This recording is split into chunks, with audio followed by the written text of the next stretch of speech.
हामी एउटा विशेष दिनमा पनि छौं। आज तमु लोसार 2077 को दिन हो। गाई वर्ष उहाँहरूको विश्वास अनुसार गाई वर्ष प्रवेश गरे।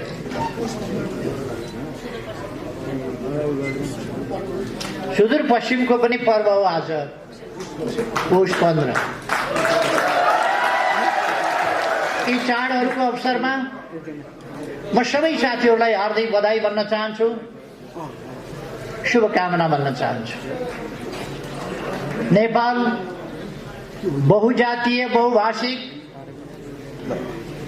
धेरै प्रकारका आस्थाहरू भएको, बहुसांस्कृतिक, अत्यन्तै सुन्दर र स्रोतले भरिएको प्रकृति, गौरवपूर्ण इतिहास, संघर्षपूर्ण जुझारू, आशावादी वर्तमान र सुन्दर भविष्य भएको यो देश हो। यस देशलाई यो ठाउँसम्म हामीले सजिलैसँग ल्याइ पुर्याएका छैनौं। हामी भन्दा अगाडिका अग्रजहरूले विभिन्न लडाईँहरू लडे, बलिदान दिए र परिवर्तनहरू पनि समयानुकूल ढंगले ल्याउँदै गए, जागरण ल्याए। मैले फेरि दोहोर्याइरहनु पर्दैन, नेपालमा अनगिन्ती अग्रजहरूले बलिदानपूर्ण संघर्ष गर्नुभएको छ। सुदूर पश्चिमका मात्रै पनि अघि भर्खर साथीहरूले नाम लिनुभयो।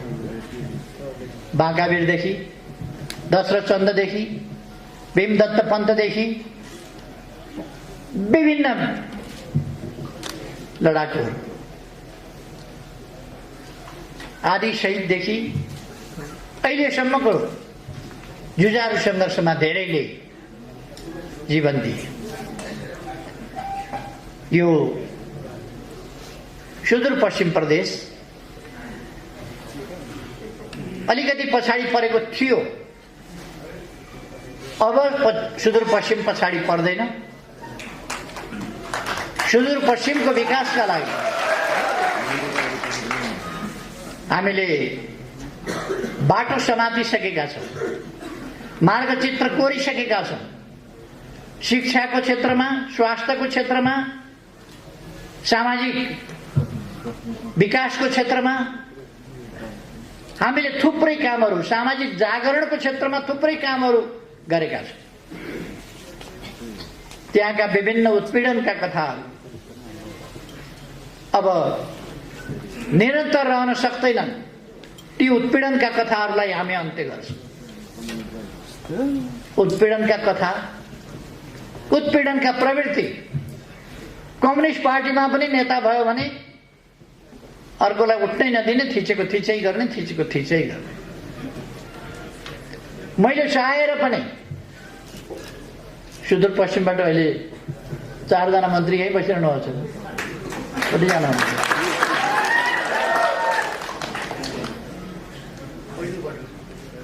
सुदूर पश्चिमबाट 4 जना मन्त्री अहिले यहाँ बसिरहनु भएको छ। यो अवस्था ल्याउनका लागि केही मान्छेहरू अगाडि बढ्ने यात्राको डुङ्गा चढ्न मान्नु भएन, किनारमै छुट्नु भयो। उहाँहरूले डुङ्गा अगाडि बढ्न पनि दिनुहुन्न थियो, समाति राख्ने, पछाडि ताने राख्ने। अब उहाँहरू थाक्नुभयो, डुङ्गा उहाँहरूले रोक्न सक्नु भएन, डुङ्गा अगाडि बढो। अब अगाडि बढ्छौं हामी, उहाँहरू पछाडि छुट्नुभयो। समयको डुङ्गा, गतिको डुङ्गा, अग्रगमनको डुङ्गा अगाडि बढ्यो, उहाँहरू पछाडि छुट्यो। उहाँहरूको सम्बन्धमा म खास केही भनिरहन चाहन्न।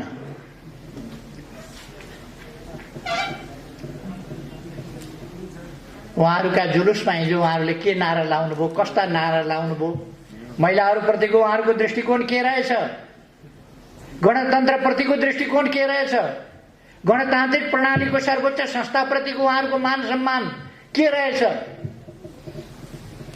त्यो कुरा उहाँहरूले सडकभरि छताछुल्ल छरेर जानुभयो। कतै लुक्या छैन, मैले दोहोऱ्याइरहनु पर्दैन, भनिरहनु पर्दैन। जसको ध्यान आफूमा मात्रै छ, आफ्नो पदमा छ। बोलेको भाषण के थियो? मलाई मान गरेनन्, अपमान गरे। तपाईँहरूले सुन्नुभयो? जसको ध्यानै त्यतिमा छ, अनि देशको ध्यान कसरी हुन्छ? यतापट्टि म धेरै गइरहन्न, उहाँहरूको धेरै टिप्पणी पनि गरिरहन्न। म खालि 2-4वटा तथ्य यहाँहरूलाई भन्न चाहन्छु। म आज तपाईँहरूको अगाडि जो उभिएको छु, नेपालमा लोकतान्त्रिक, वामपन्थी र प्रजातान्त्रिक भनिएका दुईटै शक्तिहरू 17 सालपछिको निरङ्कुश दमनले छेदविच्छेद भएको अवस्था थियो। काङ्ग्रेसहरू केही जेलमा थिए, केही प्रवासमा थिए, निर्वासनमा थिए, बाहिर आन्दोलन गर्न सक्ने हालतमा काङ्ग्रेस थिएन। कम्युनिस्टहरू कि जेलमा थिए, कि निर्वासनमा थिए, कि टुक्रा टुक्रा भएर बसेका थिए, छिन्न भिन्न भएर। यत्रो पार्टी त्यसबेला कसैको भए त 17 सालमै राजा उल्टिन्थ्यो नि। 17 सालमै फ्याँकिन्थ्यो। लोकतन्त्रलाई फाल्ने राजा, जनतन्त्रलाई फाल्ने राजतन्त्र त्यति बेरै फालिन्थ्यो। तर जनतालाई सचेत बनाइएको थिएन, संगठित बनाइएको थिएन। आफ्ना आफ्ना पछि कुदेपछि केही पनि हुँदैन। त्यस्तो अवस्थामा टुक्रा टुक्रा शक्तिहरू, जनताको शक्तिलाई टुक्रा टुक्रा पारेको अवस्थामा 50 वर्ष अघि हामीले एउटा नयाँ आन्दोलन, नयाँ अभियान सुरु गर्यौं। सही विचारका साथ अगाडि बढ्नुपर्छ। त्यसकारण पहिले आन्दोलनका निम्ति सही विचार टुङ्गो लगाउनुपर्छ। हामीले लोकतान्त्रिक गणतन्त्रको विचार टुङ्गो लगायौं। त्यसलाई प्राप्त गर्नका लागि त्यस विचारमा केन्द्रित परिवर्तनकारी समतामूलक समाज निर्माण गर्ने विचार, त्यसमा केन्द्रित भएको सुदृढ संगठन, व्यापक संगठन आवश्यक छ। त्यसकारण हामीले व्यापक संगठन र सुदृढ संगठन निर्माण गर्ने अभियान सुरु गर्यौं। अलिक पर्याप्त अनुभव र अध्ययनको कमी, उमेरको पनि कमी, अनेक कारणहरूले आन्दोलनमा केही कमीहरू पनि रहे। तर त्यसको मूल पक्ष बिल्कुल जायज थियो। जनताको हातमा शासन भएको, जनतामा सार्वभौम सत्ता रहेको गणतन्त्रात्मक शासन व्यवस्था हुनुपर्दछ र सामाजिक समानता सहितको, न्याय सहितको लोकतन्त्र हुनुपर्दछ र त्यो लोकतन्त्र सुशासन र आर्थिक विकासको बाटोबाट अगाडि जानुपर्दछ र वास्तविक गणतन्त्र, गणतन्त्रात्मक लोकतन्त्र स्थापना हुनुपर्दछ।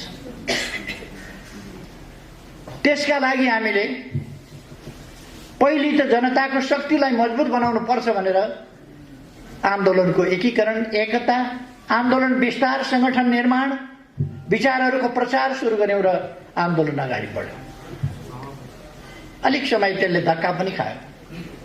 अरू विभिन्न प्रवृत्तिहरू पनि आन्दोलनमा निस्किए। विभिन्न प्रवृत्तिहरू पनि अगाडि बढे। त्यसपछि विभिन्न समूहहरू पनि संगठित हुन थाले। बीपी कोइरालाले कमेन्ट गर्नुभएको थियो,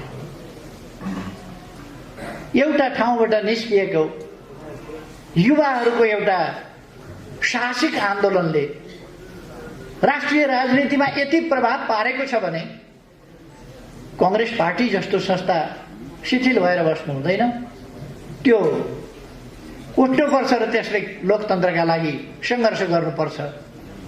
म झापाका युवाहरूको नीतिसँग सहमत छैन, तर उनीहरूको बलिदानसँग, उनीहरूको काम गर्ने भावनासँग, उनीहरूको बलिदानसँग सहमत छु र त्यो बलिदानलाई म प्रशंसा गर्छु। बीपी कोइरालाले भनेको थिए। यसको अर्थ नेपाली कांग्रेसलाई पनि त्यस आन्दोलनले ऊर्जा दिएको थियो। एकीकरण र एकताको नयाँ सिलसिला त्यहाँबाट सुरु भयो। त्यस सिलसिलाले अनेक जागरण ल्यायो, अनेकतिर समूहहरू, अनेक संगठनहरू निर्माण हुँदै गए। एउटा धार झापा आन्दोलनको धारको रूपमा अगाडि बढ्यो। त्यो झापा आन्दोलन, त्यसपछि कोअर्डिनेसन केन्द्र, त्यसपछि नेकपा माले, त्यसपछि एमाले हुँदै अगाडि बढ्यो। अर्को धार न्युक्लियस, चौथो महाधिवेशन, मसाल, कहिले मोटो कहिले पातलो, विभिन्न ढङ्गले त्यो माओवादी हुँदै त्यो अगाडि बढ्यो। र हामीले सोच्यौं विभाजित रहन दियो भने आफैले आफ्नै विरुद्ध, आफैले आफ्नै बीचमा खण्डन मण्डन जस्ता स्थितिहरू, आफ्नै बीचको प्रतिस्पर्धाले आन्दोलनलाई एकजुट भएर परिवर्तनको पक्षमा लान मद्दत पुर्याउँदैन। त्यसकारण एकताबद्ध हुनुपर्छ। मैले त्यो सोचे, प्रचण्डजीसँग प्रस्ताव राखेँ। तपाईँ कांग्रेससँग मिलेर चुनाव लडेको थाहा छ हामीलाई, छोरी जिताउन। छोरी जिताउन नसकेपछि मतपत्र च्यातेर प्रजातन्त्रको धुजा पार्न, त्यसका लागि तपाईँ कांग्रेसमा जानुभएको थियो।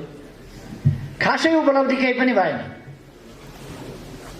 हामी मिलौँ, हामी मिलेर अगाडि जाउँ। हाम्रा संविधानको सर्वोच्चताका नीतिहरू,